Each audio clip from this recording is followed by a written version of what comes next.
had just lost the love of his life. But the police began to notice things that didn't add up. There were no skid.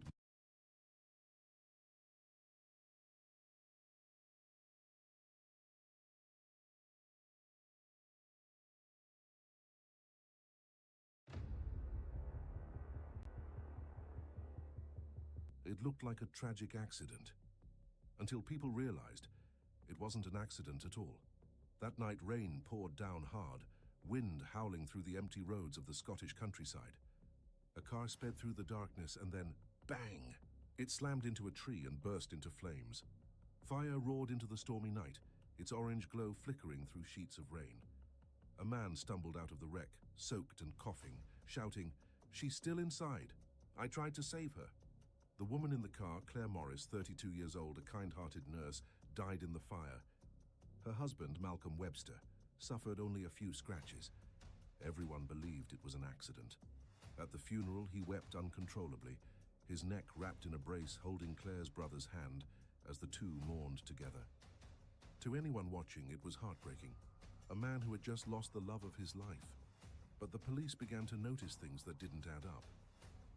There were no skid marks on the road. The car was almost undamaged, except for the burn section. And strangest of all, when Malcolm was examined at the hospital, his pulse, blood pressure, and vitals were perfect, as if he'd never been in a crash at all. A few weeks later, the grieving husband collected $200,000 in insurance money and vanished. No one knew then that they had just witnessed the perfect murder.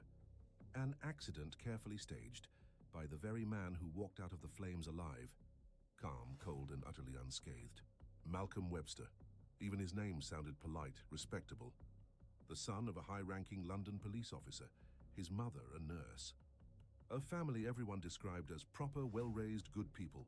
But what people see on the surface often hides something far darker underneath. From a young age, Malcolm was different. He would pretend to faint just to get attention, then burst out laughing when others panicked. Once, he set newspapers on fire in his house just to see how fast the flames would spread. His friends nicknamed him Pyro, the boy who liked to watch things burn. As he grew older, the lies began. He told people he had cancer, that doctors had given him only months to live. Everyone felt sorry for him. They helped. They cared. But when they learned it was all a lie, Malcolm just smiled and said softly, "I just wanted to know who truly cared about me." By 15, he'd dropped out of school and never held a steady job again. Nurse, driver, office clerk. Each lasted only a few months. But that never bothered him. He once joked to a co-worker, half laughing, half serious, "Why work hard when there's always someone willing to do it for you?" It wasn't just a joke. It was his philosophy. He lived off the trust and kindness of others. And every time someone pitied him, Malcolm smiled. The smile of a man who knew he had just taken control of another person's emotions. Years later, he took a nursing position at Tawam Hospital in Abu Dhabi. Within 6 months, 3 children under the age of 6 died suddenly of heart failure. No one knew why. But people noticed Malcolm had been injecting himself with insulin, a substance that, in the wrong dose, could kill. There was no proof, so he was quietly sent back to the UK. His powerful father, a senior police officer, had helped smooth things over.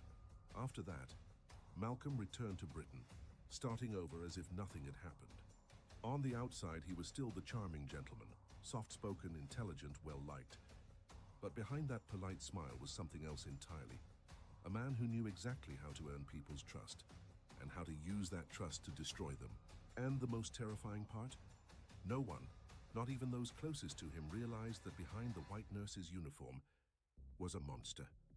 Claire Morris, 32 years old, a gentle, devoted nurse who believed that everyone deserved a chance to love and be loved. When she met Malcolm Webster at Aberdeen Hospital, he seemed like the perfect man. Polite, intelligent, soft-spoken and charming in that quiet, mature way. Claire's family warned her. Her mother even said flat out, "Sweetheart, there's something not right about that man." But Claire only smiled and replied, "He's been hurt before. I just want to help him live better." She loved him blindly, and that love would lead her straight to her death. They married in September 1993, a small, intimate wedding. where everyone saw how happy she was. But just weeks later, things began to change. Claire often felt tired, dizzy, and unfocused. She told her friends she'd been dozing off during shifts, saying, "Something's not right with me lately." No one knew that every cup of tea Malcolm brought her contained sleeping pills. He was slowly weakening her, making her dependent until the moment came for him to strike. A month before Claire's death, Malcolm had already tested his plan. He'd driven off the side of the road into a ditch, calling it a minor accident. It was a rehearsal. Then on the night of May 27, 1994, he did it again. Only this time Claire was unconscious, drugged.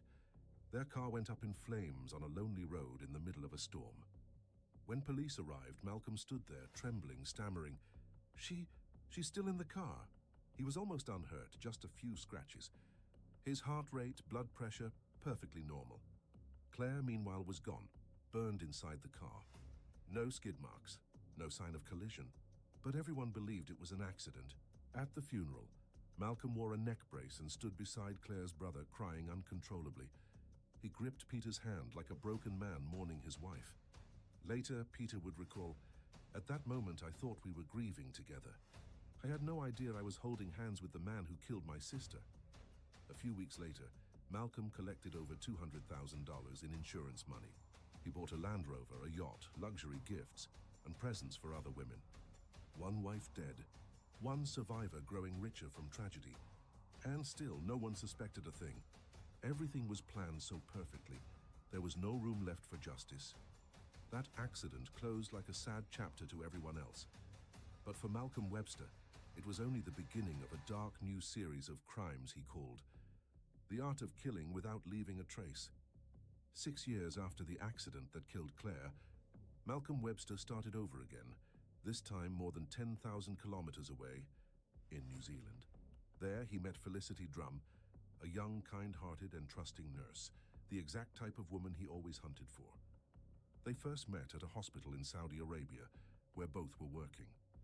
Malcolm told her he was a widower, that his wife had died in a terrible car accident. His voice broke when he spoke, as if he still hadn't recovered from the pain. And just like before, she believed him. Felicity told her friends that Malcolm was gentle, attentive, and thoughtful. He claimed he had a heart condition and needed regular medication, and she genuinely worried for him. They married in 1997, then moved to New Zealand, where tragically, history was about to repeat itself. On their wedding night, Malcolm brought her a cup of tea to help her sleep. When Felicity woke up, 36 hours had passed. She didn't remember a thing, only that her body felt heavy, her head pounding. He told her she'd just been exhausted. But it happened again. And again, her food tasted bitter, the water metallic. Some nights she'd wake to find Malcolm sitting beside the bed, just watching her. During her pregnancy, the dizziness worsened. Her liver tests came back abnormal, but no doctor could explain why. Later, investigators discovered that she had been poisoned with sedatives throughout her pregnancy, and that her unborn baby had absorbed the drugs through the placenta. Meanwhile, Malcolm was setting the stage for his next performance. He took out a $750,000 life insurance policy on Felicity, crafting the same tragic narrative, the grieving husband who loses his wife in an accident, and once again he staged a car crash. He was driving, claimed there was something wrong with the steering wheel, and suddenly veered off the road. But this time his plan didn't go perfectly. In a moment of panic, Felicity grabbed the wheel, sending the car tumbling into a ditch, but it didn't catch fire. Malcolm shouted, "Stay in the car! Don't get out!" his voice trembling, not with fear but frustration. Felicity managed to climb out and call her lawyer, a call that would later save her life. When she woke after another blackout, she found herself lying in the woods beside the car, the air thick with the smell of gasoline. Malcolm stood outside, his voice no longer soft but sharp and furious. "What the hell are you doing awake?" That was the first time she saw his true face. Not the gentle husband she thought she knew, but the cold, exposed eyes of a killer caught in the act. After his plan to kill Felicity failed, Malcolm Webster showed no sign of guilt or fear. He simply did what he did best. He disappeared.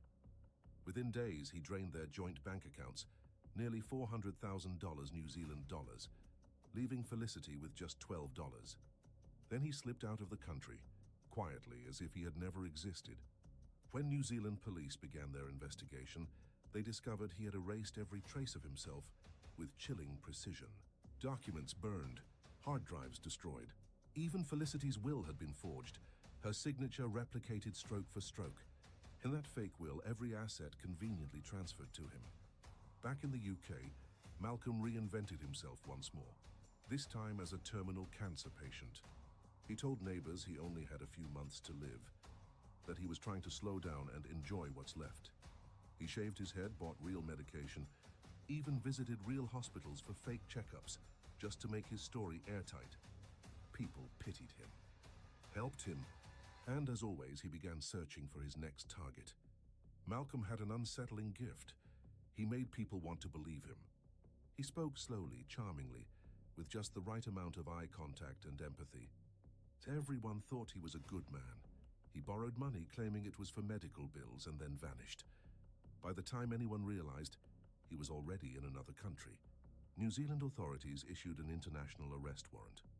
But while they were still drafting the paperwork, Malcolm was already back in Scotland, living under a new name, holding a new job, and charming yet another woman, Christina Willis. With her, he repeated the same act, the fake illness, the borrowed money, the tragic stories. And when suspicion crept in, he torched his computer hard drive, erased every file, and even burned their letters and photos. Malcolm Webster lived like a ghost, always moving, leaving no trace, always appearing wherever there was trust. And money. To every woman, he wore a different mask.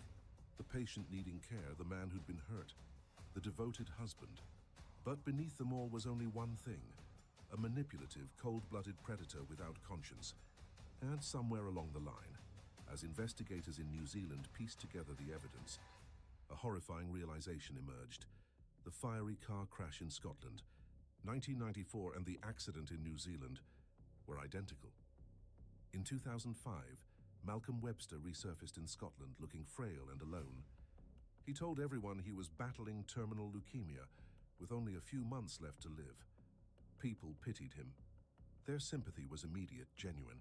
And among those who believed him was Simone Banerjee, an accomplished healthcare administrator, independent, successful, and wealthy. Simone had always been strong and rational, but Malcolm knew exactly how to make strong people vulnerable. He shaved his head, carried real hospital records, even forged official treatment papers. When he spoke, he breathed shallowly, as if exhausted from chemotherapy. To her, he wasn't just a sick man. He was a wounded soul who needed saving. He told her softly, "I just want to be loved, before it all ends." And Simone believed him and loved him for real. Within months, he had convinced her to change her will, transferring all her assets, shares, and property into his name. He said it was just to simplify the legal process after I'm gone. She never questioned it. After all, why would a dying man have any reason to lie? But there was one small detail police would later remember. While most cancer patients grew weaker and thinner, Malcolm looked perfectly healthy. He ate well, moved easily, even went sailing on weekends. One day, he told Simone he wanted to take a final honeymoon, a private yacht trip across the Atlantic. She agreed, thinking it would be a beautiful farewell to life. But when Scottish detectives heard about it, their blood ran cold. They had seen this story before, and they knew Malcolm Webster never set sail without a murder plan. Investigators believed he intended to stage a yacht accident, make it look like both he and Simone had died, then reappear somewhere new, under another name, with her fortune. When police raided the yacht, they found something chilling. Only Simone's life jacket had been punctured. Everyone else's remained intact. Webster said nothing, just smiled. He had almost recreated the same script again.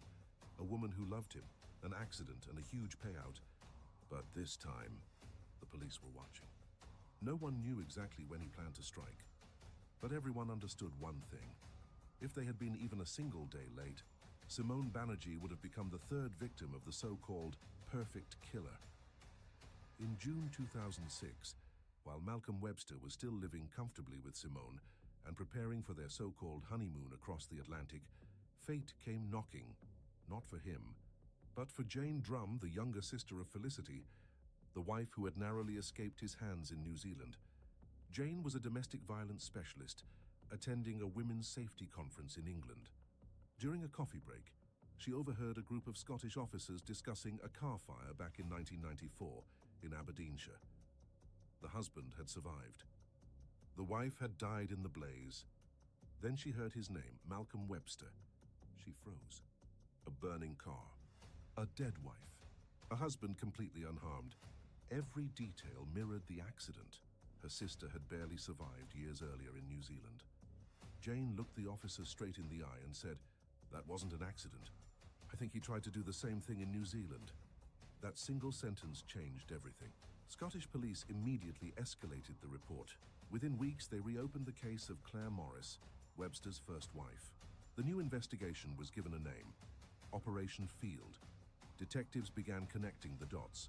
Two accidents, 11,000 miles apart, with identical circumstances. And the same man walking away unscathed. They sifted through hundreds of old files, searching for details that had once been overlooked. And then, one small forgotten clue turned the entire case around. In a forensic storage facility in Aberdeen, investigators found a preserved liver tissue sample from Claire Morris, sealed in paraffin for 14 years, a remnant no one had ever expected to matter again. Using modern technology, forensic scientists re-examined the tissue. The result? Traces of temazepam, the exact sedative Malcolm Webster had routinely used during his hospital shifts. Claire had never been prescribed that medication, and at the concentration found in her liver, there was only one possible explanation. She had been drugged before she died.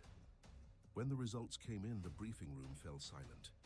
After more than a decade of suspicion, the truth was undeniable. The 1994 accident was no random car fire. It was a meticulously planned murder. For the first time in 17 years, justice began to move. And somewhere out there, Malcolm Webster still believed he'd gotten away with everything, unaware that the darkness he'd lived in was finally being pierced by the light. The trial of Malcolm Webster began in early 2011 at the High Court in Glasgow.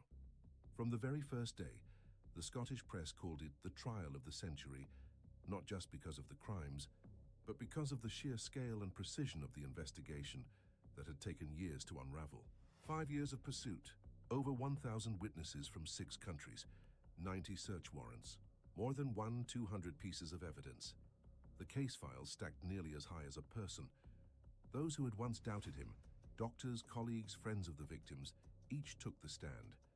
And with every testimony, every fragment of detail, the puzzle came together, revealing the face of a methodical, calculating killer.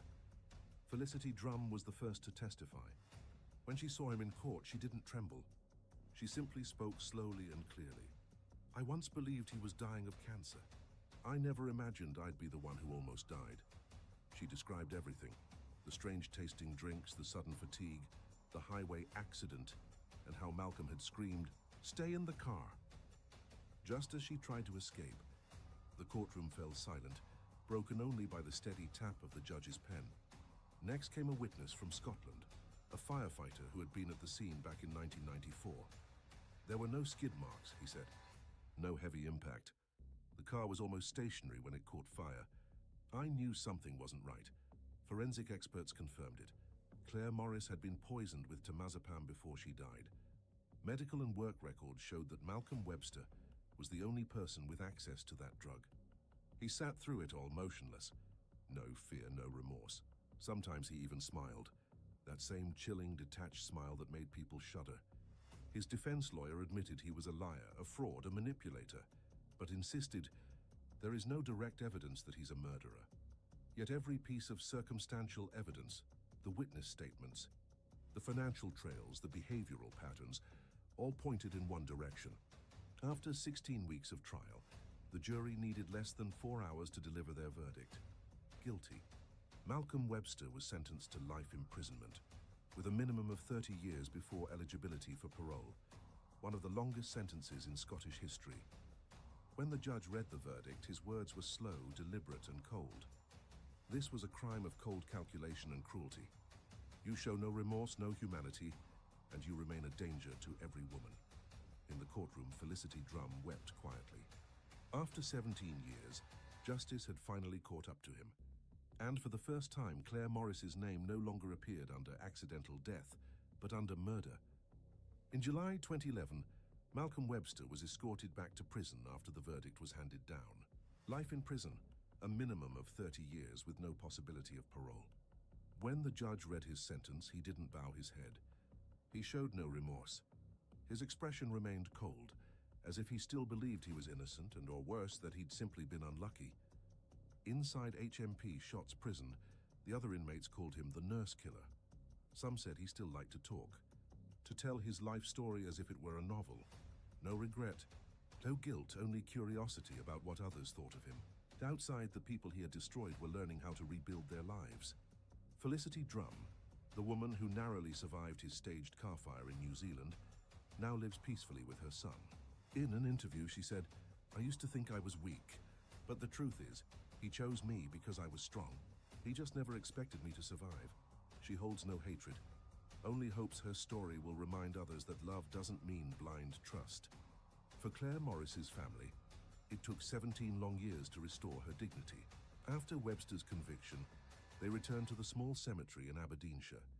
Under a light drizzle, they removed the old headstone that once read, "Beloved wife of Malcolm Webster." In its place, they erected a new one, simple, honest. Claire Morris, 1962-1994, beloved daughter and sister. No mention of him. No trace of the man who destroyed her life. Her brother, Peter Morris, stood at the grave and said a line no one would ever forget. For 17 years, it was the perfect murder. He got away with it because he made everyone believe it was love. A sentence both heartbreaking and haunting. Malcolm Webster will remain behind bars until at least 2041, when he'll be 82 years old, if he lives long enough to even hear the word parole. No one knows if anyone will still remember him then. But for those he hurt, justice finally arrived. Late on, but it came. This story doesn't end with gunfire or blood. It ends with awareness, a reminder that love can blind, and that trust, when placed in the wrong hands, can destroy not only a life but a soul. Sometimes the most dangerous killer is the one who makes you believe you're loved.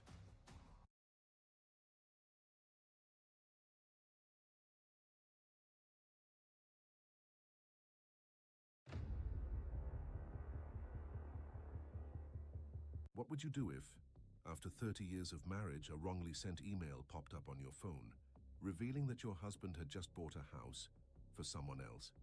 In that moment, a woman named Marina Carter, a devoted wife who once trusted her husband completely, sat in silence.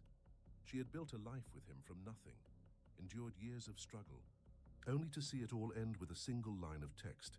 "Congratulations on your new home." The story you're about to hear is inspired by real events, but more than just a tale of betrayal. It's a powerful reminder for couples who may be slowly losing each other in small, everyday lies. Stay until the end to see how Marina, this betrayed wife, turned her pain into justice, and how she made her unfaithful husband face the consequences. Don't forget to like, share your thoughts in the comments, and subscribe to the channel for more true crime stories.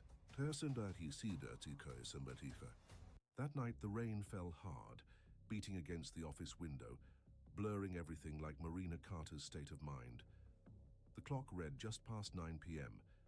The building was dark except for the soft glow from her desk lamp.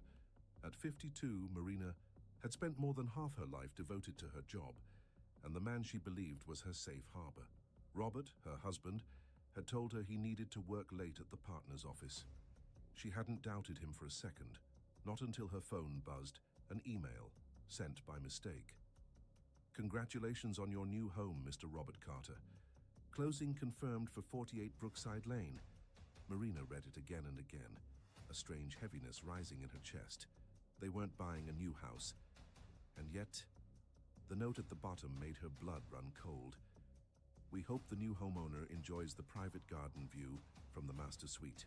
Robert hated gardens, but Marina loved them. Her dream had always been to have a little corner of her own to grow roses. He'd always laughed and said, "What a waste of time, Marina." A sharp instinct told her something was wrong. She put on her coat, turned off the lights, and left the office without a sound. Outside, the rain kept falling, headlights stretching long across the wet pavement. She didn't turn on the radio. She didn't cry. She just drove toward that unfamiliar address, every number on the sign pressing down heavier on her chest. And then, 48 Brookside Lane. A brand new two-story house painted white, the porch lined with red roses. The very flowers Robert once called messy. Warm, golden light spilled from the windows, beautiful in a way that made her feel cold. Marina turned off the engine and sat still, staring through the blurred rain. Then the door opened. Robert stepped out, smiling faintly, his shirt clinging to him in the rain. Behind him came a young woman with long hair, wrapped in a pale silk robe. She took his hand, whispered something that made him laugh, and then they kissed. Right in front of the house he had claimed was just for work. The rain poured harder, but Marina didn't move. Her hands gripped the steering wheel until her knuckles turned white. She didn't scream, didn't curse, just watched them quietly. A deep tearing ache spread through her chest. When they went back inside, she started the car. The hum of the engine blended with the sound of the rain as she drove off, almost without realizing it. On the way home, Marina cried hard. But soon the tears stopped. She pressed her lips together and a single thought formed in her mind, sharp, clear, and final. You betrayed me, but you'll never guess what happens next. If you think betrayal only ends in tears, stay until the end of this video and see how a calm, silent woman can bring an entire cheater's world crashing down.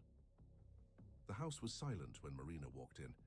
Outside, the rain still whispered softly, blending with the faint scent of candles drifting from the kitchen, the very fragrance she once loved. But tonight it choked her.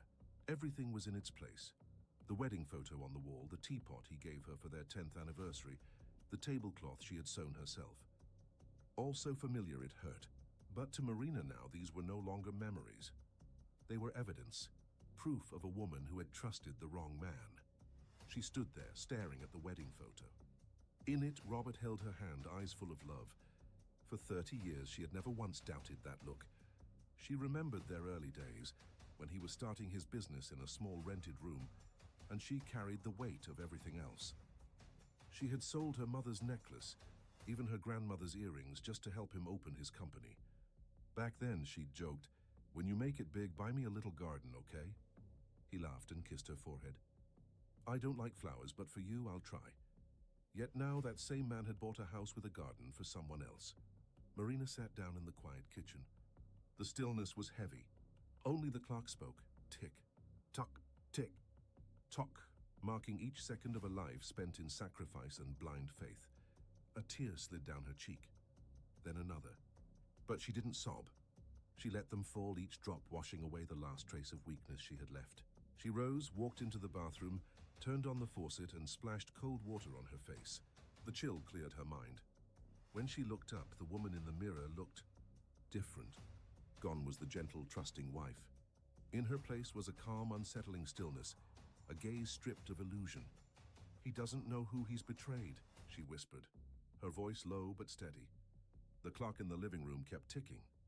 But this time for Marina, each sound wasn't the passing of time, it was the rhythm of a plan beginning to take shape.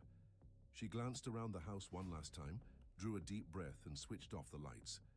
In that darkness, the weak woman she once was disappeared. And a new Marina Carter, calm, cold, and utterly resolute, was born. Sometimes tears don't end the pain.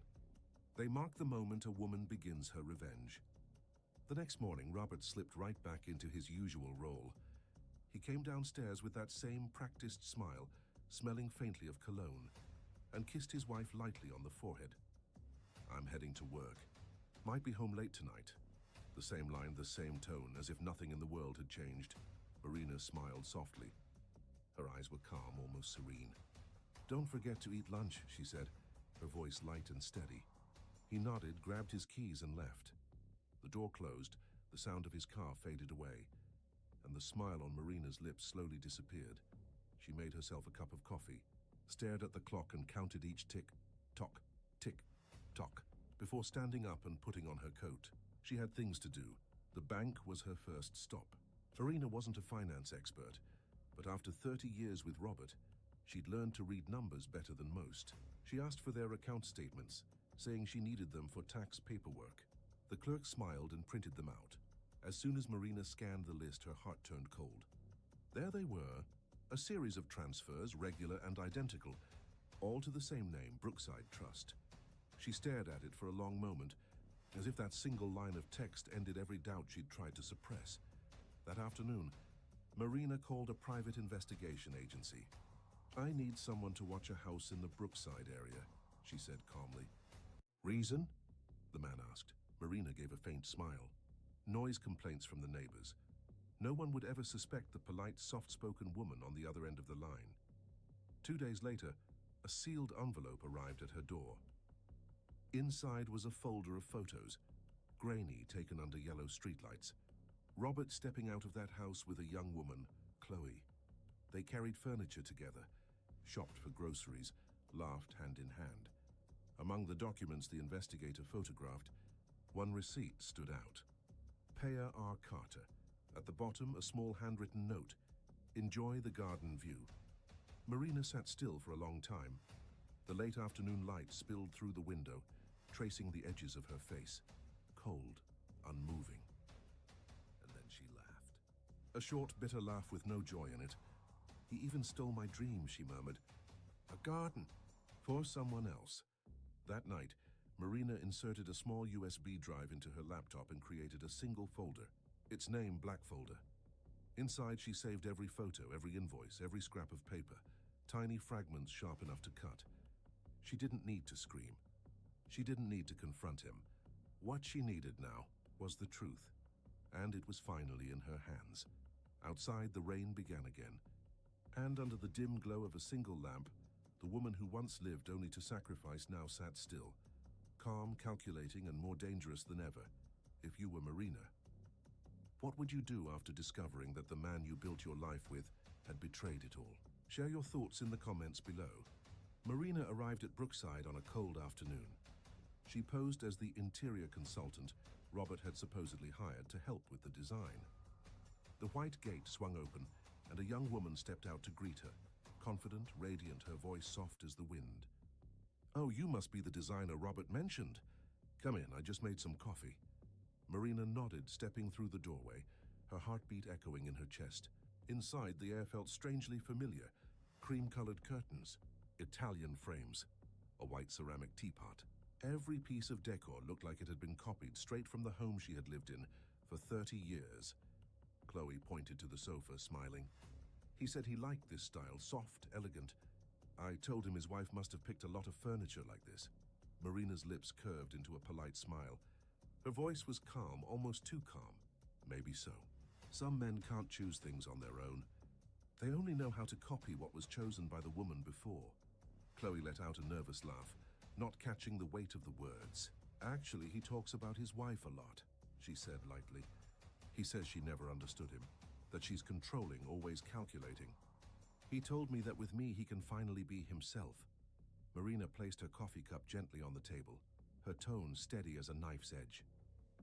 "That's what cheating men always say. They forget. If it weren't for the woman who controlled them, they wouldn't even have the house they used to betray her." Chloe fell silent. Her eyes flickered with unease. Marina stood up, glancing slowly around the room before stopping at the window. Outside was a small garden, the kind she had once dreamed of having for herself. She spoke softly, but every word landed with precision. "A man who builds 2 homes, one for lies and one for the consequences, will soon have to choose which one to live in." The room went so still that the ticking of the clock became deafening. Marina turned back, gave a faint, almost gentle smile, and walked toward the door. Before leaving, she paused on the doorstep and looked Chloe straight in the eyes. "Thank you for the talk. You've helped me understand a lot more than you think. He's lucky, you know, because this time he's finally chosen the right woman to teach him a lesson." She stepped down from the porch, the wind catching the edge of her coat as she walked to her car. The engine started, blending into the gray mist that hung over the narrow road. In the rearview mirror, the Brookside house faded from view, and all that remained was the cold steel reflection in Marina's eyes. If you were Marina, what would you do when your husband not only betrayed your love but also your dream? Share your thoughts in the comments below. Marina understood one thing clearly. To win, she didn't need violence or a dramatic scene. She had signatures, and Robert had signed a lot. The next morning, she showed up dressed in a simple, professional outfit, a neat file folder in her hand. No one knew she wasn't going to work. She was going to see a lawyer. The man behind the desk looked up and paused when he read the name, Marina Carter. She spoke crisply and without fuss. "I need to separate all joint accounts and transfer the investments into my name. And I want copies of every document he's ever signed." "Is there a problem with your husband?" the lawyer asked. Marina smiled, cool and steady. "No, just putting some money aside to invest." One by one, signatures and seals were dealt with. She sat patiently, reading each line, checking every detail. Each page became part of a perfectly legal plan of revenge. No shouting, no bloodshed required. That evening, she returned home to find Robert laughing on the phone. "I've got a business trip this weekend," he said, excitement in his voice. Marina answered briefly, "Funny, so do I, a short meditation retreat in the countryside." "No service, no phone." Robert nodded and didn't pry. He was used to Marina not asking questions anymore. That complacency is what trapped him. 2 days later, while Robert enjoyed dinner with Chloe by the lake, wine, candlelight, soft music, Marina sat in a small downtown hotel, contracts laid out in front of her on a tidy desk. Under the warm lamp she signed 1, 2, 3. With each stroke of the pen, another asset quietly moved into her name. The company, the shares, the marital home, the savings account. One by one, they slipped from Robert's grasp without his knowledge. In the hush, the only sound was the scratch of her pen. Marina whispered to herself, as if confessing to the woman she'd once been. Every signature he used to hide his lies, I'll use to erase him.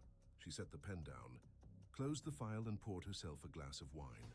In the mirror, she faced a different woman, no longer tearful but bright-eyed, cold and resolute. Marina pressed her fingertips to the glass, as if greeting that new self. "The game starts now, Robert," she breathed. The clock struck 12. Another day beginning, and the first day Marina Carter was no longer the victim. Do you think silence can be the most perfect revenge? Leave your thoughts below. I want to hear your perspective. That afternoon, Robert drove home in high spirits. A new deal was about to close. Chloe was preparing dinner and everything seemed perfect. He opened the door, calling out cheerfully, "Marina, I'm home." No answer. The house was unusually quiet. The dim light reflected off a bare wall, where their wedding portrait used to hang. A strange unease crept into his chest as he stepped further inside. The living room was empty. The clock on the wall gone. His favorite armchair gone. Even the wedding photo missing. He rushed upstairs, flicked on the bedroom light. Half the closet was empty, drawers stripped bare. On the desk lay a single white envelope, perfectly centered. He recognized the handwriting instantly. His hands trembled as he opened it. Inside, one line written in bold, steady ink, cold as steel. "You bought her a house." "I sold your world." Robert dropped the note, snatched his phone, and opened his banking app. "This must be a mistake. A system error," he muttered. But then the red text flashed back at him. "Access denied." He tried the company account. Same thing. Panic surged. He called the accountant, then the lawyer, then the bank. Every reply drove the air from his lungs. "Your accounts have been reassigned. The authorized owner is now Mrs. Marina Carter." His heartbeat thundered, sweat breaking across his forehead. He yanked open the safe, empty. All the contracts, the papers, the deeds, gone. The house that once symbolized his success now stood hollow and cold. "Marina!" he shouted, the echo bouncing off the walls before fading into nothing. Grabbing his keys, he sped straight to Brookside. Chloe opened the door, smiling, until he said, "We have a problem." "What do you mean?" "This house. There's an issue." The deed's frozen. Marina's transferred everything into her name. Even the company. Chloe's face went pale. "What are you saying?" "You told me this house was yours." "It was mine, but she..." Chloe cut him off, hurling a stack of papers at his chest. "Not anymore, Robert. The ownership changed last week. Did you lie to me too?" She slammed the door, leaving him outside, sweating, shaking, and tasting fear for the first time in his life. The lights inside went dark. Robert sank to the curb, staring into the night as everything, his money, his status, his love, vanished in a single day. Across the city, Marina sat by the lake, a steaming cup of tea in her hands. Her phone screen lit up, Robert calling. She stared at the name for a few seconds, then quietly flipped the phone face down. Outside, the still water reflected the face of a woman once betrayed, now calm, cold, and utterly free. Marina took a slow sip of tea, gazing into the distance. "Finally," she whispered, "it's your turn to know what losing everything feels like. If you were Marina, could you stay that calm? Leave a comment below. I want to know what you would do." That morning, the city lay under a pale sun and an unusual stillness. After countless unanswered calls, Robert finally received a single message from Marina. 11 a.m. cafe across from the courthouse. He arrived early, sitting in a corner seat, nervously stirring a cup of coffee that had long gone cold. Then the door opened. Marina walked in, calm, composed. No dramatic makeup, no pretense, just a quiet confidence that made the whole cafe seem to slow down. She was no longer the patient, forgiving wife he once knew. She was a woman who had rediscovered her worth and knew exactly how to make a betrayer bow his head. "Thank you for coming," Robert began, his voice rough. I know I messed up. What happened with Chloe, it was a mistake. Just a moment of weakness. I still love you, Marina." Marina met his eyes. No anger, no mockery, just a clear, cold gaze that cut deeper than rage. "Not buying a house for me wasn't your mistake, Robert," she said evenly. "Building one for her was. Carefully, deliberately, with my money and with your lies. Month after month. That wasn't weakness. That was planning." Robert's hands tightened around his cup, his eyes red and wet. "I've lost everything. You won, Marina. Are you happy now?" Marina slid an envelope across the table, her voice steady and calm. "These are the divorce papers. I've kept it fair. You'll still have enough to start over. But the empire you built, the one you flaunted as yours, it's mine now. I'm not forgiving you, Robert. So I'm just taking back what I built with you and what you sold for a fantasy." Robert swallowed hard, clinging to the last shred of his pride. "You'll regret this. You can't live alone, and you know it." Marina let out a soft laugh, not cruel, just weary, as if she'd already outgrown his words. She tilted her head, looked at him one last time, and said quietly, "Regret? Regret was what kept me by your side for 30 years.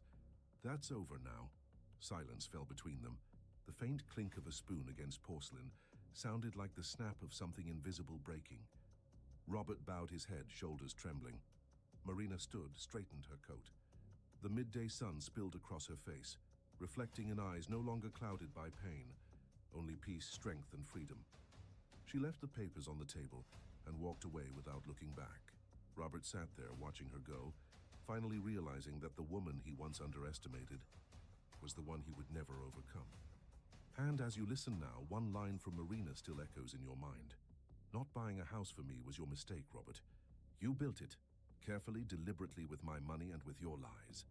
The cafe door closed softly behind Marina, leaving inside the man who once believed he could never fall. Outside, the midday sun spilled gently over the quiet street. A streak of light brushed across her face, soft, pure, wiping away the last shadow of 30 dark years. She paused at the top of the steps, looking up at the sky. The same sky that had poured rain the night she discovered the truth was now impossibly clear. The sunlight wasn't harsh, it was warm, steady, like a quiet reminder that every storm, no matter how violent, eventually fades. A silver car waited by the curb. Not Robert's luxury sedan, not a symbol of wealth or status, just an ordinary car, yet in Marina's heart, it had a name, freedom. She smiled faintly, started the engine, and turned down a narrow street leading out of the city, the place that had held so many memories and just as many scars. The wind swept through her hair, carrying away the scent of coffee, the dust of the city, and the echoes of all his lies. She didn't look back. There was no need to. Ahead of her stretched an open road, clear, bright, and endless. She didn't know where it would lead, only that for the first time in 30 years, she was the one choosing the direction. Because sometimes justice isn't found in a courtroom. It's found in the way a woman rises and lets the man who betrayed her live inside the ruins he created. What do you think? Did Marina truly win, or did she simply learn the power of walking away at the right moment? Share your thoughts in the comments below.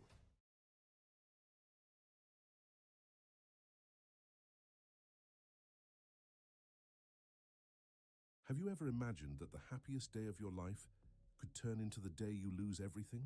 That's right. You didn't hear that wrong. Kira has spent the last 5 years planning her dream wedding with Darius. But this morning, an unsettling feeling she couldn't explain kept her on edge. Everything was perfectly prepared, until one phone call from her soon-to-be mother-in-law changed everything.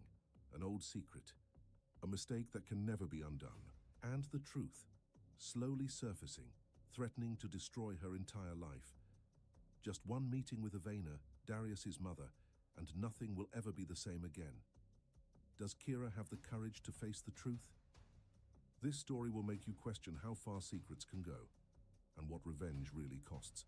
Hit like and subscribe so you don't miss the next tense and shocking chapter. Kira woke up the next morning with her heart pounding, a strange, restless excitement coursing through her. She had spent an entire year preparing for this day, planning every detail to perfection. Yet today an indescribable unease gnawed at her. She rose from bed and looked into the large mirror before her. Reflected back was a woman in a pure white wedding gown, the morning light spilling in and making the dress shimmer beautifully. But in that fleeting moment, its brilliance seemed fragile, as if one small gust of wind could shatter the illusion. Today was the day she would finally become Darius's wife, the man she loved deeply, the one who had stood by her side through 5 long years of ups and downs. But no matter how hard she tried, Kira couldn't shake the feeling that something was about to go terribly wrong. She sighed and decided to leave her room, but just as she reached for the door, the shrill sound of the phone broke the silence. "Ivana Collins is calling you," her mother, Ruth, called from downstairs. A sudden chill ran down Kira's spine. Ivana, Darius's mother, was a strong, powerful woman, but cold, intimidating, and impossible to read. Just hearing her name was enough to make Kira tense up. Their relationship had always been strained. Ivana never hid her disapproval, nor did she ever try to be warm. Kira knew immediately. This call couldn't mean anything good. She walked downstairs, exchanging a glance with her mother, who frowned slightly. Worry etched across her face. "Don't you feel it, Kira? Everything's too quiet," Ruth murmured. Kira smiled softly, trying to reassure her. "You're just overthinking, Mom. Everything's going to be fine." But deep down, Ruth wasn't convinced. Something in her gut told her it wasn't. In the living room, the phone kept ringing. Kira picked it up and pressed answer. "Kira, it's Ivana," came the cold, emotionless voice on the other end. "We need to talk now. Don't make me wait." Kira froze. Her heartbeat quickened. Something was very wrong, and she knew this conversation would change everything. An hour later, Ivana's sleek black car pulled up in front of the house. From the window, Kira watched as the older woman stepped out, dressed in a dark, elegant suit, hair perfectly pinned up, not a strand out of place. Ivana always looked flawless, but today there was something different about her, as if she were carrying a heavy burden she could barely contain. Ruth opened the door with a polite smile, though worry lingered in her eyes. "Ivana, what a surprise. Please come in." Ivana said nothing at first, simply nodded and stepped inside. She followed Kira to the living room, then stopped abruptly, turning to face her with that sharp, unreadable gaze. "We need to talk," Ivana said flatly, as if discussing the weather. A shiver ran down Kira's spine. What is it, Ivana?" she managed to ask, her voice trembling. For a moment, Ivana said nothing, just stared at her, eyes cutting straight through her soul. Then finally she spoke. "I found a diary." Kira's breath caught in her throat. Her stomach dropped. Terence's diary. Ivana's late husband. The man Kira had made a terrible mistake with, one single night 10 years ago. Ivana's voice remained cold, steady, and precise. "That diary tells me everything. About you. About the affair you had with my husband. I know it all." The ground seemed to vanish beneath Kira's feet. Her mind went blank. It couldn't be real, but the truth in Ivana's words was undeniable. For 10 years, Kira had buried that secret deep within her, determined never to speak of it again. But now, standing before Ivana, she knew the past she thought she'd buried was about to destroy everything she loved. Kira stood frozen, the phone heavy in her trembling hand. Ivana's voice on the other end was cold, so cold it made Kira's heart tighten. "Kira, I need to see you. Right now. Don't keep me waiting." Just one short sentence, yet it sent a wave of fear rippling through her chest. Kira was used to Ivana's distant, icy demeanor, but never had she felt this kind of tension, especially not on the day before her wedding. Setting the phone down, she felt her uneasiness grow stronger. She took a deep breath and walked downstairs, trying to stay composed, though every step felt heavier than the last. When she entered the living room, her eyes instinctively turned toward her mother. Ruth, usually the strong, steady one, couldn't hide the worry clouding her face. The sight made Kira's stomach twist. If even her mother felt something was wrong, maybe it really was. "Don't you think it's strange?" Ruth asked quietly. "Everything feels..." "Too quiet." Kira gave a faint smile, trying to sound calm. "You're just nervous, Mom. Everything will be fine." But inside, she didn't believe her own words. That gnawing sense of dread wouldn't let go, like a whisper at the back of her mind warning her that everything was about to change. Moments later, as Kira stepped outside, a sleek black car pulled up in front of the house. Ivana was here. She stepped out, poised and immaculate as always. Dark dress, perfectly pinned hair, not a single strand out of place. Ivana carried herself with power, elegance, and an icy grace that filled the air the moment she appeared. But today, there was something different in her eyes. They were cold, yes, but behind that coldness was something heavier, as if she bore a weight too dark to name. Ruth opened the door with a polite smile, though her voice trembled slightly. "Ivana, what a surprise. Please come in." Ivana didn't return the greeting. She simply nodded and stepped inside, her gaze locked on Kira. She didn't need to say anything, and that piercing look alone made Kira feel exposed, stripped bare under its sharpness. "We need to talk," Ivana said flatly. Her tone carried no emotion, but each word hit like ice. A chill ran down Kira's spine. She bit her lip, forcing herself to stay calm. "What is it, Ivana?" she asked, her voice barely steady, part question, part plea. Ivana said nothing at first. She just stared, long enough for the silence to become unbearable. Then finally her voice cut through the room like a blade. "I found a diary." Kira froze. Her blood seemed to stop flowing. "A diary?" she whispered, her throat dry. "Terrence's diary?" "It couldn't be." Ivana's gaze never wavered. "Terrence wrote everything in it. Everything about you and him. I know it all." Her words hit Kira like a punch to the chest. The air left her lungs. That one mistake, the forbidden night with Terrence, Ivana's late husband, the sin she'd buried for years, was finally unearthed. Kira lowered her head, unable to speak. Guilt and panic washed over her, crushing her from the inside. All she wanted now was to run, to escape the truth clawing its way back to the surface. But deep down, she knew there was no escape anymore.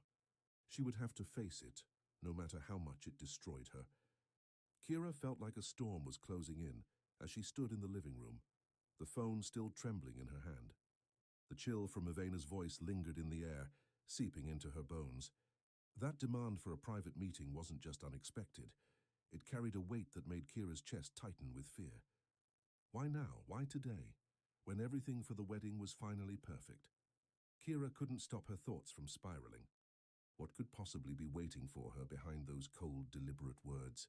Moments later, she saw the sleek black car pull up outside.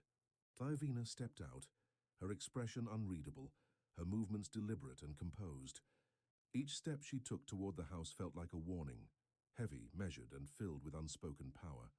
Kira's stomach twisted tighter with every second. There was something ominous in the air, something dark creeping closer. From across the room, Ruth watched anxiously, her worry plain on her face. "Ivana, what a surprise," she greeted, forcing a polite tone. "Please come in." Ivana gave only a curt nod. No smile, no small talk.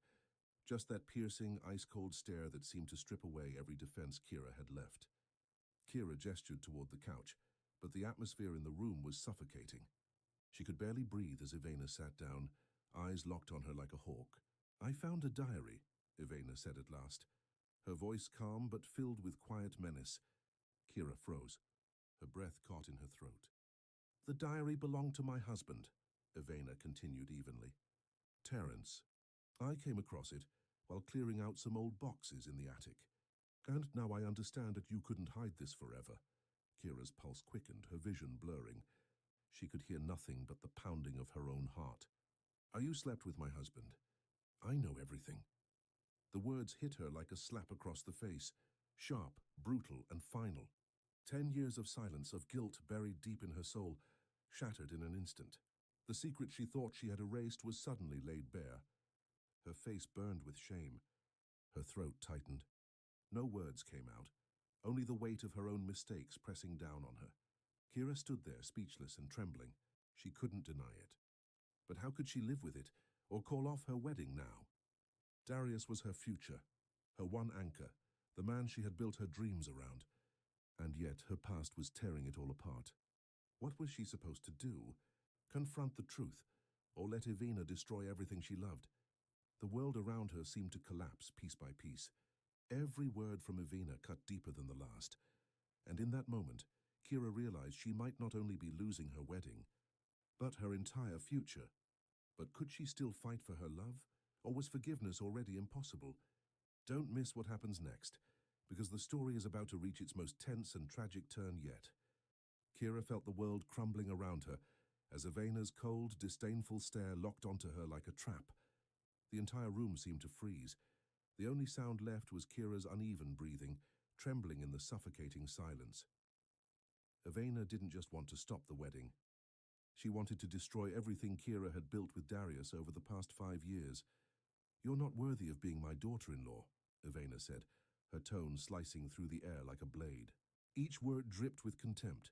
"You broke my family once, and now you think you can join it? So you don't belong here." Every word cut into Kira's heart like a knife. The wedding, the love, the future she had dreamed of, all of it suddenly felt like a cruel illusion. Everything she'd planned, every ounce of hope she'd held on to was collapsing beneath her feet. But she couldn't let Ivana's words destroy her. Darius was everything to her. The man she loved, the man who gave her strength, the one she wanted to share her life with. She couldn't let a mistake from the past erase their future. "You don't get to decide my life," Kira said, her voice trembling but fierce with resolve. "I love Darius, and I won't let the past ruin what we have. This wedding will happen, whether you like it or not." She met Ivana's gaze head-on, the fear in her eyes replaced by defiance. Kira knew she couldn't cancel the wedding. She wouldn't let her past define her. Not now, not ever. Ivana's lips curled into a cold smile, not one of amusement, but of scorn. "You may love Darius," she said sharply, "but you will never be part of this family. You made my husband suffer for years. You don't have the right to stand here. You don't deserve it." The words hit Kira like icy water, shocking her to the core. But she refused to fall apart. She wouldn't let Ivana crush her dreams. No matter how painful the truth was, she would not let it destroy her love for Darius. Ivana's words echoed in her mind. "You slept with my husband. You destroyed my family." Yes, Kira had spent years regretting that one night, that single unforgivable mistake. But facing Ivana's cruelty now, she knew she couldn't let that guilt control her anymore. The past was gone, and she wouldn't let it be used as a weapon to ruin her life. Even through the pain, Kira stood tall. She wouldn't let Ivana's hatred or judgment tear her down. She wouldn't let the past steal her chance at happiness. Taking a deep breath, Kira steadied herself. Darius was the only man she had ever truly loved, and no matter what, she would protect their love. Betrayal could wound, but it couldn't destroy a heart that still believed in love. When she turned to look at Darius, his eyes were filled with worry and heartbreak, but also with faith. Faith in her, in them, and that was enough. Kira took his hand tightly, feeling his strength flow through her. "We'll get married, Darius," she whispered firmly, "and we'll get through this, together." She could feel their love anchoring her, giving her the courage to face whatever came next. Every challenge, every judgment, none of it could break what they had. The tension in the room was still thick, but deep down, Kira knew one thing for sure. She would never let betrayal or the past decide her future. And what about you? Would you have the strength to stand up and fight for the person you love, no matter the cost? Everything was perfect. Guests were laughing. Music flowed softly through the hall, and golden chandeliers sparkled above like stars. It was the kind of wedding people dream of. Beautiful, elegant, unforgettable. No one could have imagined that this fairy tale celebration would end in blood and tragedy. Kira, the radiant bride, stood beside Darius in her flawless white gown, smiling as they walked down the aisle, surrounded by friends, family, and love. It was supposed to be the happiest day of her life. But then, everything changed. At the entrance stood a familiar figure, Ivana. The moment Kira's eyes met hers, the room fell silent. The warmth and laughter vanished, replaced by a chilling tension that wrapped around everyone. Ivana didn't come to bless this marriage. She came like a storm, bringing destruction with her. Her cold, unforgiving gaze fixed on Kira. "You have no right to stand here," she said, her voice cutting through the silence. "You will never be my daughter-in-law." Before anyone could react, Ivana stepped forward. In her trembling hand gleamed a knife, sharp, cold, and filled with rage. Kira's breath caught in her throat. It couldn't be real. Not here, not now. But before she could move, Ivana lunged. The blade struck. A gasp of horror rippled through the crowd.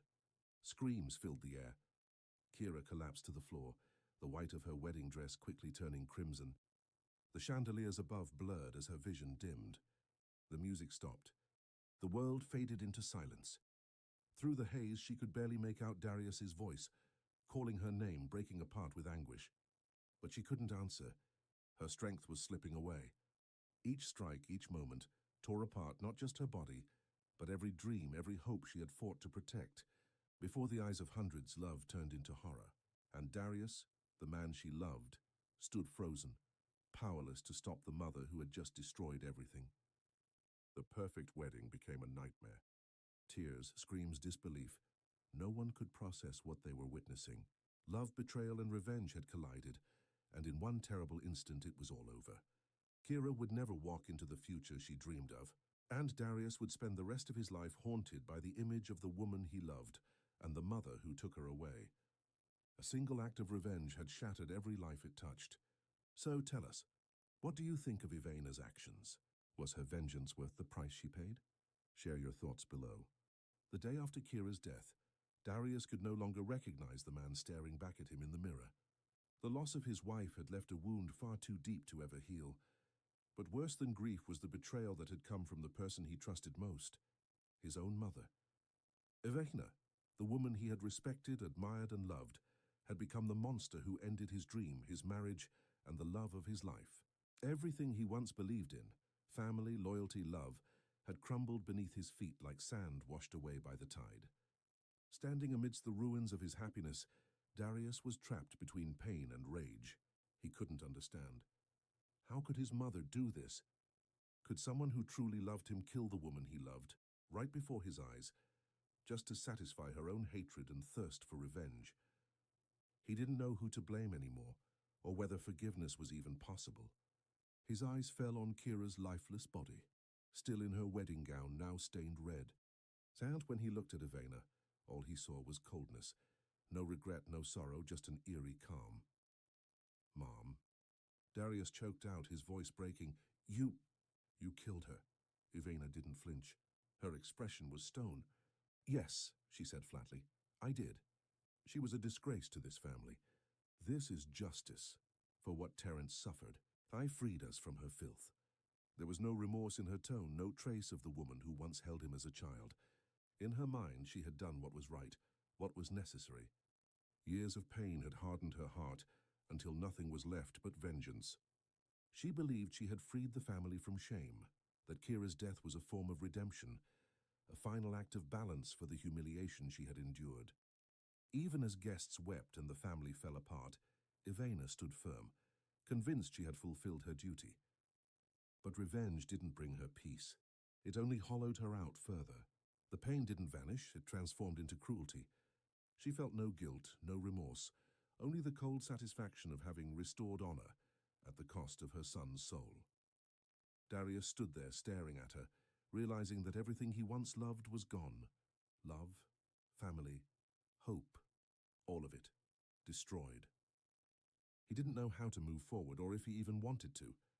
His world had ended with Kira's final breath. In the end, Kira's death wasn't just the end of a love story. It was the death of a family. Darius could never forgive his mother, and Ivana could never undo what she'd done. What remained was only ruin. Ruin born from choices that could never be taken back. The tragedy of Kira and Darius is more than a story of love and loss. It's a warning about vengeance, forgiveness, and the irreversible cost of hatred.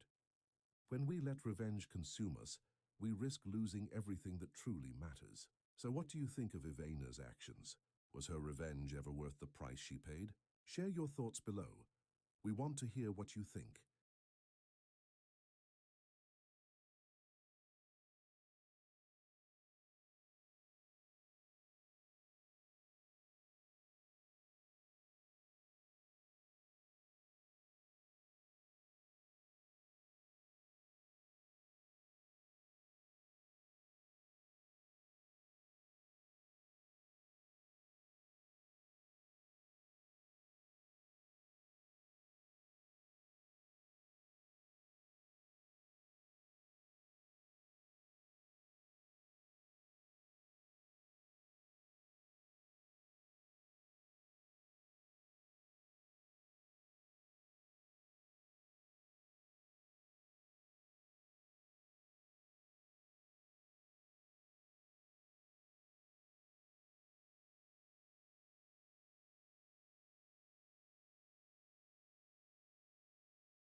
Have you ever believed that the two people you trust the most, your best friend and the person you love, could be the very ones destroying your life? For Sarah, everything seemed perfect. A cozy little home, bright smiles on social media, a devoted husband, and a best friend who felt more like a sister. But behind that glowing wedding photo hid a growing darkness, a secret that would turn love into a nightmare and trust into a deadly weapon. It started with one strange text, a blurry photo online, and then one fateful night when everything came crashing down. This isn't just a story about betrayal. It's about how an ordinary woman can lose all sense of reason when her heart is pushed past its breaking point. Hold on to your emotions, because what you're about to hear might make you ask yourself, if it were me, would I have done anything differently? Stay till the end to find out. What would you do if the person you trusted most turned out to be the one stabbing you in the back? It all began on what seemed like a peaceful afternoon. A small sunlit garden, laughter from a group of close friends, and at the center of it all, Sarah and her husband Daniel, the couple the neighbors lovingly called the newlyweds. 6 years together, 2 years married, a quiet home, and a social media feed full of perfect photos. Holding hands, bright smiles, captions that read forever. But if you looked closely, something didn't feel right. She smiled, but her eyes didn't. He held her hand, but his phone was always face down on the table, screen black, like it was hiding something. Every time Daniel showered, he took longer. He said work was stressful, that clients needed him late, yet his clothes carried a faint trace of perfume that wasn't hers. Sarah still believed, still told herself every marriage has its distance. And Lily, her best friend since high school, the one who'd stood by her through everything, had started to change. She was busier, always caught up, skipping coffee dates, replying to Sarah's messages with cold one-line answers. Sarah didn't know that this distance wasn't random. Within the calm of dinner nights and weekend gatherings, small cracks were forming between the three of them. Quiet, invisible, but dangerous. Then one day, Daniel told her he was going to a bachelor party for a co-worker. Not a close friend, not anyone she knew.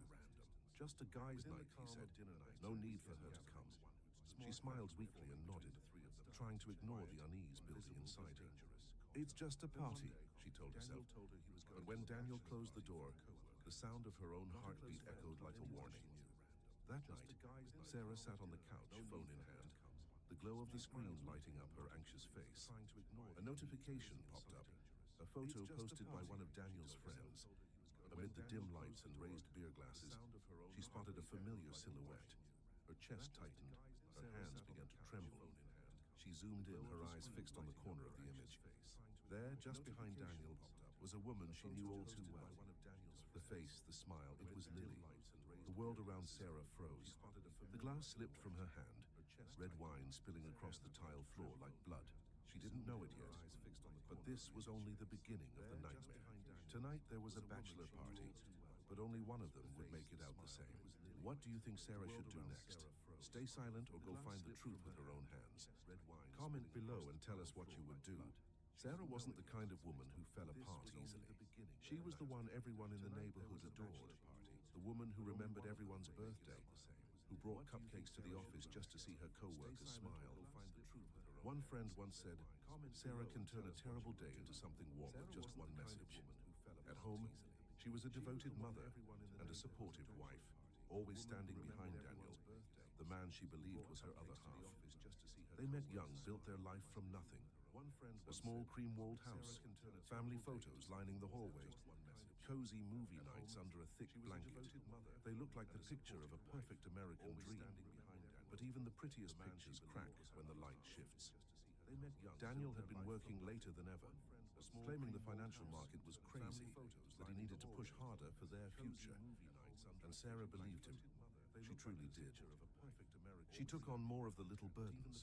Her nephew's school fees, the rising electric bills, the credit card Daniel promised to take care of next week. Everyone thought she had it all, but inside, she felt her life slowly slipping through her fingers. The only person she could talk to was Lily, her best friend, her sister in all but blood, the woman who held the bouquet at her wedding, who held her hand through every miscarriage, who knew better than anyone how terrified Sarah was of being alone. They once promised each other, no matter what happens, we'll never keep secrets. But like everything else in Sarah's life, that promise was starting to crack. On Instagram, Lily still posted smiling pictures from brunches and weekend getaways, her captions light and carefree. But when Sarah texted her, "Are you okay?" the replies came cold and distant. "Busy, talk later." Sarah couldn't understand it. Somewhere between the online smiles and real-world silence, the space between them had grown, quiet, invisible, but undeniable. She told herself, maybe people just change. Yet deep down, she knew it wasn't just Lily who was changing. Something inside her own home was shifting too. That night, when Daniel left again with his usual work meeting, Sarah felt a hollow ache in her chest. She picked up her phone, scrolling through old messages, until her eyes stopped on one name, Lily. Her hand trembled as she pressed call. The ringtone dragged on, long, slow, heavy. Then came that familiar voice, warm yet strangely distant. "I can't meet you tonight, something came up." Sarah hesitated, about to ask where she was, but the line went dead. Silence filled the room, broken only by her sigh and the flicker of her phone screen. And then came the question, eager not, why is Lily avoiding me? But if she's not home, then where is she? That question would haunt Sarah for the rest of her life. If it were you, would you call again? Just to hear the truth your heart already knows? In the days that followed, everything began to feel offbeat. Daniel started coming home later and later, and every time he walked through the door, he said the same thing. "I had a meeting." But Sarah noticed the little things, the kind of details you only pick up when something inside you already knows. His shirt smelled faintly of a woman's perfume. Not hers, not familiar, but soft and expensive, the kind that lingered. When she asked casually, he just smiled, kissed her forehead, and disappeared into the bathroom, where the sound of running water lasted 20 minutes, as if he were trying to wash something off his skin. His phone, once left carelessly on the table, was now always face down, the screen dark. One afternoon, when she picked it up to move it, a small line appeared on the screen. Password changed. Her heart stopped for a second. She wasn't the suspicious type, but when had they started needing new passwords between them? And Lily was different too, in a way that scared her. Her best friend, the one who used to call every night, now cancelled plans over and over. Once Sarah invited her for coffee. Lily agreed. Then 10 minutes before she texted, "Sorry, something came up." Her tone was still sweet, her messages still filled with laughing emojis, but the warmth was gone. The distance between them was stretching thinner and thinner, like a string about to snap. Sarah tried to ignore it, but every time her phone lit up and went dark again, the unease in her chest grew heavier. One evening, while sorting through papers, she found a crumpled receipt in Daniel's jacket pocket, a bar she'd never heard of across town, a place Daniel had never mentioned or so he'd claimed. The total wasn't much, just a few cocktails. But the timestamp stopped her cold. One evening, the same night Daniel said he'd been working late at the office, she let out a small, bitter laugh. Probably just a coincidence, she whispered to herself, but her hands trembled as she set the paper down. That night, Sarah couldn't sleep. She lay in the dark, staring at the ceiling, until she heard the soft ding of Daniel's phone. Once, twice, 3 times. He rolled over, picked it up, swiped the screen, and smiled faintly. In the dark, she turned away, pretending to sleep, eyes wide open, heart racing. The next morning, she looked at herself in the mirror. The woman staring back had tired eyes and a practiced smile. Everyone said she was lucky, but Sarah knew real happiness doesn't need pretending. That afternoon, while scrolling through social media, a photo appeared on her feed. The group of people at a bar, neon lights casting colors across the frame, and right in the center, a familiar figure. She zoomed in and her heart stopped. It was Daniel, and next to him, leaning into his shoulder, was a woman with long brown hair and a tilted smile. A smile that looked exactly like Lily's. Sarah's hands went cold. She shut her phone, but the image burned behind her eyelids. She called Lily, no answer. She called again. Silence, then she called Daniel, straight to voicemail. Only the sound of beep, beep filled the air, sharp, hollow, and endless. Sarah stood up, grabbed her keys, and stopped thinking. If the truth refused to come to light, she would drive into the darkness and drag it out herself, no matter what it cost. And you, if you were Sarah, would you still choose to believe? Or would you start to look for the truth? The bar reeked of beer, cigarette smoke, and perfume all tangled together. The bass thumped through the floor. Lights flashed wildly and everything felt dizzy and chaotic. Sarah stood by the door, her hands ice cold but her chest burning. She didn't even know why she was here, only that if she hadn't come, she would have gone insane. She stepped inside, pushing through the crowd, forcing herself to breathe evenly. With every step, her heartbeat grew louder, her grip on her phone tighter. She passed laughing strangers, the clinking of glasses, the roar of drunken cheers, until she saw him. Daniel. She stepped inside. He was sitting on a couch near the center of the room, leaning in close to a woman. The woman turned slightly, and Sarah's heart stopped. It was Lily, her best friend. They were sitting far too close enough that no one could mistake what it meant. Daniel said something and Lily laughed. Not loudly, but enough for Sarah to see that familiar smile, the one that used to belong to her. Then Daniel's hand reached out, brushing against Lily's wrist. A small touch, barely a second, but it hit Sarah like a knife straight through the chest. She froze. The music, the crowd, the noise, everything vanished. There was only the sound of her own heartbeat pounding in her ears. Daniel turned his head. Their eyes met. That single moment stretched into forever. His smile vanished. His face went pale. Lily jolted, spilling her drink across the table. The room fell silent for a heartbeat. Even the music seemed to hold its breath. Sarah walked forward. The crowd parted slowly, whispers rippling around them. "What is this?" she asked. Her voice was calm, too calm, but her eyes were wet. Daniel stood up, stammering. "Sarah, please, just let me explain." "Explain what?" She cut him off, her voice trembling. "Explain how you've been sleeping with my best friend?" Lily lowered her head, tears slipping down her face. Daniel said nothing. He couldn't even meet her eyes. Sarah took